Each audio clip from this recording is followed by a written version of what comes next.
నమస్తే అండి. కొత్త ఏడాది, కొత్త డైరీ ఇందులో ఏం రాద్దామా అని ఆలోచిస్తూనే ఉన్నా. ఆ! అంతలోనే మన చంద్రబాబు సార్ చెప్పిన ఆణిముత్యాలు చెవిన పడ్డాయండి. ఏంటి ఆణిముత్యాలు అనుకుంటున్నారా?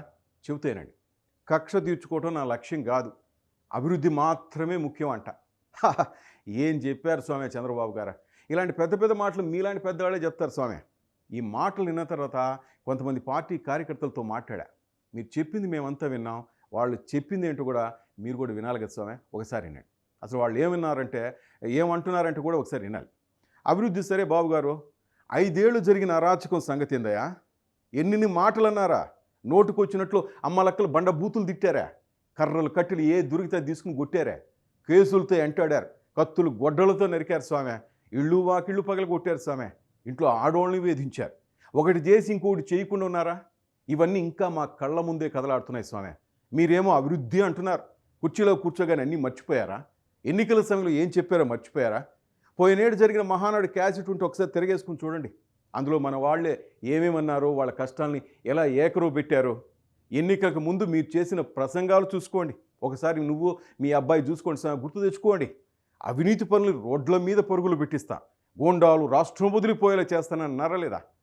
మీ అబ్బాయి లోకేష్ అయితే అవినీతి పనుల పేర్లని రెడ్ బుక్లో రాస్తున్నానని, తెలుగుదేశం పార్టీ అధికారంలోకి వచ్చిన తర్వాత మీ అంతు తేలుస్తానని అడిగిన వాడికి అడగని వాడికి కూడా చెప్పారు. ఆయన రెడ్ బుక్ పేరు ఎత్తినప్పుడల్లా అక్కడున్న స్థానిక నాయకులు కూడా కొడకల్లారా మీ కర్మగాలి మేము కానీ అధికారంలోకి వస్తేనా అంటూ మరీ వార్నింగ్లు ఇచ్చారు. ఆ ఆవేశం, పౌరుషం, రోషం చూసి మా వెంట్రుకలు నెక్కబొడుచుకున్నాయి. మాకు న్యాయం చేస్తారనుకున్నాం. సగటు టీడీపీ కార్యకర్తలకు ఎన్ని కష్టాలు పడ్డా తెలుసా మీకు? పచ్చ చొక్కా వేసుకుని సైకిల్ ఎక్కిపోతున్న వాళ్ళను నడి రోడ్డు మీద చొక్కాలు పెంచి నడి రోడ్డు మీద కర్రలతో బాధిన సంఘటన మీ జిల్లాలోని స్వామి మర్చిపోయారా? అన్నగారి కూతురనే కనీస ఇంగిత జ్ఞానం మర్చిపోయి అసెంబ్లీలో మా అమ్మ బోనము ఎన్ని మాట్లాడినారు స్వామి. నువ్వు కూడా కన్నీళ్ళు పెట్టినావు కదా స్వామి. నువ్వు నిస్సహాయంగా ఏడుస్తుంటే మా రక్తం మరిగిపోయిందయ్యా. రోజులు మారి అధికారం చేతులు మారితే నా యాళ్ళని గాల్లోకి ఎగిరేసి తనాలంత కోపం వచ్చింది. ఆ కోపం మాకు ఇంకా తగ్గలేదు స్వామి. మీరేమో అన్నీ మర్చిపోయి అభివృద్ధి అది ఇది అంటున్నారు. కార్యకర్తల ఉద్దేశం వేరు, నా లక్ష్యం వేరు అంటున్నారు. శ్రీకాకుళం నుంచి అనంతపురం దాకా వాళ్ళు అరెస్ట్ చేయని నాయకుడు ఎవరైనా ఉన్నారా? అర్ధరాత్రి అయ్యన్న ఇంటికి దూకలేదా? పైల్స్ ఆపరేషన్ చేసుకుని అచ్చన్ని ఎలా తీసుకెళ్లారో మర్చిపోయావు నాయన. టీడీపీ నాయకులు ఇళ్ళు కాలేజీల మీదకు బుల్డోజర్లు తోరలేదా? పాపం ఆ పట్టాభి ఏమన్నాడు స్వామి, పోలీస్ స్టేషన్కి తీసుకెళ్లి 3rd డిగ్రీ ఇచ్చి చచ్చేలా కొట్టారు కదా. అంతటి తాకుండా ఆయన ఇంటి మీద దాడి చేసి ఇల్లంతా గొల చేశారు కదా. వాళ్ళు వీళ్ళు ఎందుకు నిన్ను ఇన్ని మాటలు అన్నారు స్వామి. నీ భార్య, నీ కోడల్ని ఎన్ని రకాలుగా మాట్లాడారు. నీ కొడుకుని పొప్పనన్నారు. నేను చంద్రబాబు వాడు గీడు అని నోటుకొచ్చినట్లు కూర్చున్న కూతలని మర్చిపోయా స్వామి. రఘురామరాజునైతే కస్టడీలోకి తీసుకున్న చచ్చేలా కాళ్ళని వాచిపోయేలా కొట్టారు కదా. అర్ధరాత్రి వచ్చి నీ వాహనం చుట్టుముట్టి తెల్లారిందాక ఆగి అరెస్ట్ చేసి రోజంతా రోడ్ల వెంట తిప్పి రాత్రికి జైల్లో పడేశారు. జైల్లో కూడా నేను చంపే ప్రయత్నం చేశారు, నువ్వే చెప్పావు. జైల్లో ఏమో నాకు వేడి నీళ్ళు దొరకలేదు, దోమలు కుడుతున్నాయంటే పక్క రోజు అసెంబ్లీలో ఏమన్నాడు నానిగాడు, జైల్లో దోమలు రాకపోతే రంభా వరస వస్తాయని పిచ్చి పిచ్చి కూతలు కూశాడు. నేను ముసిలోడు అన్నాడు, సన్నాసి అన్నాడు. అవన్నీ మర్చిపోయినావు స్వామి. ఇదే జగన్మోహన్ రెడ్డిగా నీ ప్లేస్లో ఉంటే, ఇదే ఇష్యూస్ కానీ ఆ పార్టీ వాళ్ళకి జరుగుంటే ఊరుకునేవాడా? ఈ 6 నెలల్లో వాళ్ళకి చుక్కలు చూపించేవాడు. కార్యకర్తలకి సరైన న్యాయం చేసేవాడు. పార్టీకి సరైన న్యాయం చేసేవాడు. నేను కాదు స్వామి, ప్రతి ఒక్కరు అంటున్న మాట అది. నువ్వేంది స్వామి అసలు పట్టించుకోవా? సరే నువ్వంటే ప్రతిపక్షం, మరి వాళ్ళ ఇంట్లో ఆడవాళ్ళని కూడా వదలలేదు కదా. వివేక కూతురు న్యాయం కోసం తొక్కని గడప ఉంది అప్పట్లో. ఆమెను చూస్తుంటే బాధ, కోపంతో ఒళ్ళంతా ఊగిపోతాను. నాయకులు, నేతలు అని చెప్పుకుని మీ బతుకులే అట్లా అయిపోతే కార్యకర్తలుగా మేమెన్ని కష్టాలు పడ్డాం ఎప్పుడైనా ఆలోచించావు స్వామి? ఆస్తులు పోగొట్టుకున్నాం, అయిన వాళ్ళను పోగొట్టుకున్నాం, జైలుకి వెళ్ళాం, ఇంట్లో వాళ్ళను పిల్ల జల్లను వదిలేసి పొలాల్లో బతికాం, పక్క రాష్ట్రాలకు పోయి తలదాచుకున్నాం స్వామి. ఆంధ్రాలో అడుగు పెట్టాలంటే వణికిపోయాం. చిన్నపిల్లల నుంచి ముసలి వాళ్ళ దాకా జైలుకు పోందేవరంట. ఇన్ని కష్టాలు వచ్చినా నష్టపోయినా తెలుగుదేశం జెండాను మాత్రం దించలేదు సార్. మేము ఎన్నికల్లో పోరాడాం, గెలిచాం. గెలిచిన తర్వాత 6 నెలలు మాకు వదిలేయండి బాబుగారు అంటూ మహానాడులో పెద్ద పెద్ద డైలాగులు కొట్టిన వాళ్ళు ఇప్పుడు ఎక్కడున్నారు స్వామి?